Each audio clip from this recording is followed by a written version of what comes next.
Now, there are a lot of big men projected to go at the top of this draft, but none of them can fit the modern NBA more than Jaren Jackson. Don't even let his numbers at MSU fool you. This is a guy who was a 7-footer who can hit 40% of his threes, posted elite shot blocking numbers in 21 minutes per game. If this were a big board, I think that he would be number 2 over Ayton because his skill set, to me, is just more complete.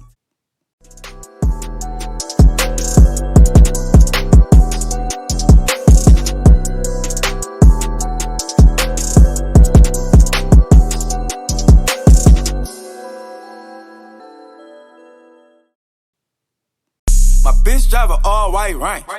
Couldn't hit it if them niggas had aim. Lanes can't call and you lame. You had it and you lost it, all the shame. I can buy a Billy, don't talk to me. For a show 150, don't talk to me. YouTube, what's going on? It is your boy Young Mustard, and today we are here to talk about one of my low-key favorite players and one of my favorite rookies in the NBA draft this past draft, and that is Jaren Jackson Jr. Jaren Jackson Jr. was the 4th overall pick in this past recent NBA draft, and I don't really know why necessarily, but I think it might have to do with the rookies this season, such as Luka Doncic, Ayton, and also Trae Young making their own way and having really good, outstanding rookie years. But he's been pretty overlooked, and I think his impact on the court is much more than a lot of people realize, and I definitely think that he can be an all-star in the NBA. And today we're going to discuss 4 reasons why he can do so. But before we go on with this video, make sure you're following me on Twitter and Instagram. The links are down below. Also, you guys, drop a like down below if you like this video. Comment your opinions down below if you agreed or disagreed with anything that I said. Also, you guys, subscribe, hit the bell to be notified, and to be in the giveaway, make sure you follow me on Twitter or on Instagram and at me or DM me your first and last name, and you'll be entered in a giveaway that you will win an NBA gift card for $50. 2 winners will be announced on April 20th. So without further ado, let's get on with this video. Number 4, expectations.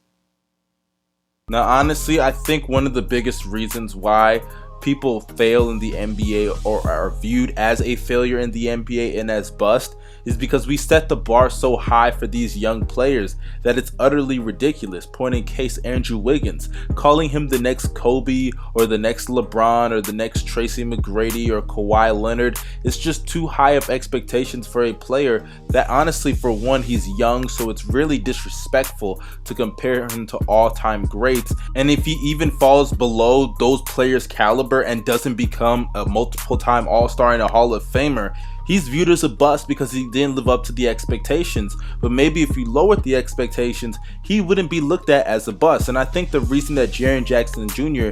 is going to be such a great player is because of the fact that no one's putting these ridiculous expectations on him to become like the next Hakeem or the next Anthony Davis or the next, other all-time great player. And it may be due to the fact that he is in a situation such as Memphis where they didn't really need some all-star point guard or they didn't need some all-star forward or anything like that. I mean, whatever reason it may be, I think it's going to be very beneficial to his career as an NBA player.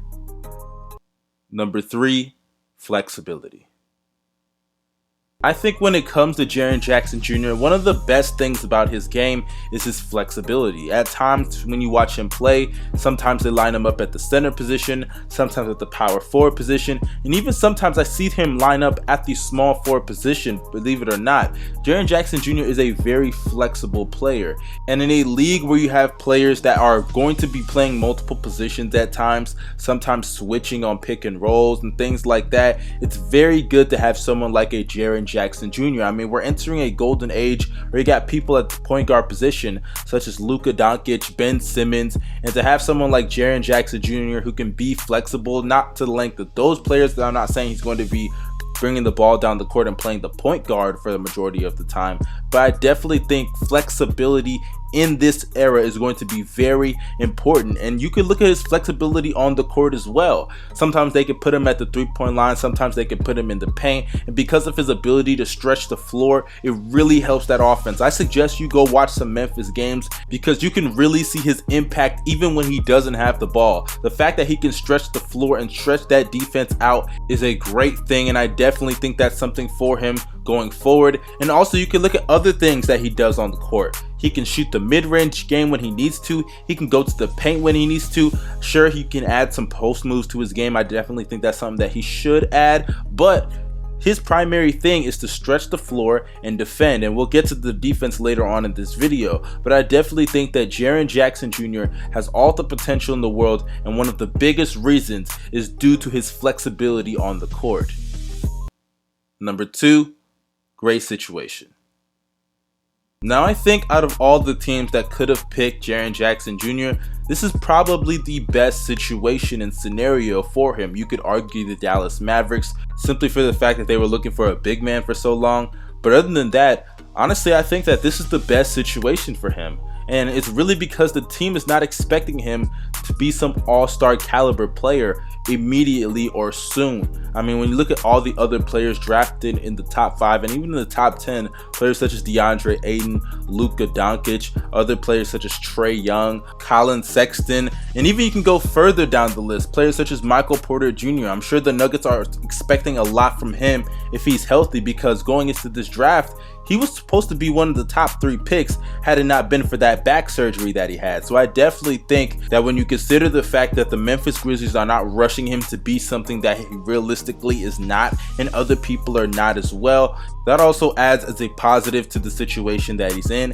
And I definitely think that when you look at the organization as a whole, they've developed some really solid players. Players such as Marc Gasol and Mike Conley are the primary ones. And even when you look at Zach Randolph, even though Zach Randolph was a really good player even before he got to Memphis, but I definitely think that his better years were spent when he was in Memphis because his numbers led to more wins. But getting back to Jaren Jackson Jr., another thing that I like about the situation is the teammates that he has around him. Players such as Mike Conley and even Marc Gasol before he got traded, I definitely think they instilled in him that grit and grind mentality that the Memphis Grizzlies have had for so many years. And I definitely think defensively they have helped him as well by mentoring him and instilling in him some of those defensive intangibles that those players have brought to the game. So I definitely think that when you look at the roster and the organization as a whole, this is probably the most ideal situation that I think Jaren Jackson Jr. could be in, and hopefully it serves as a positive for his career going forward. Number 1, defense. Now honestly, I think this is the biggest reason why I think Jaren Jackson Jr. can become a star. And it's not just because of the fact that his offensive ability has so much potential, but on the defensive side of the ball, I honestly think that he can win a Defensive Player of the Year. I really do believe that. I do believe he will be an All-NBA defender if he continues to improve. I mean, honestly, that's just a given.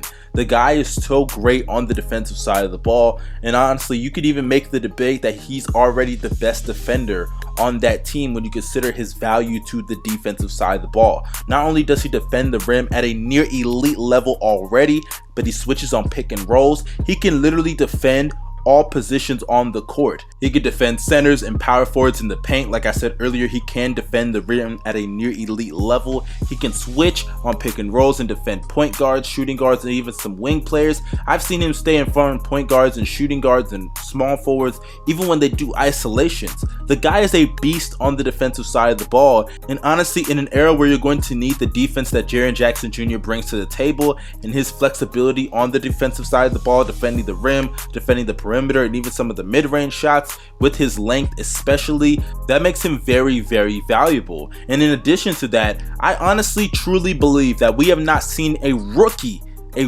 player have this kind of impact on the defensive side of the ball since Anthony Davis. And honestly, if he continues this pace, I think he could even be a better defender than Anthony Davis. Yes, I know that's a little bit too much stock I'm putting in Jaren Jackson Jr., but I do think he will live up to those expectations. I think he can not only be one of the top 3 to 5 defenders in the NBA, but I think he can become the best defender in the NBA. And I think a Defensive Player of the Year award is definitely something that he could be seeing in the near future. And honestly, that to me alone makes that the #1 reason why I think that Jaren Jackson Jr. is going to become an all-star in this league. So y'all in the comment section, y'all let me know your opinions down below. Maybe you think I'm right about Jaren Jackson Jr. Maybe you think I'm wrong about Jaren Jackson Jr. But you guys let me know your opinions in the comment section. Let's get those likes all the way up. Make sure you drop a like down below. Subscribe if you're new to the channel. Hit the bell to be notified after each and every video that I post. This is your boy Young Mustard signing out.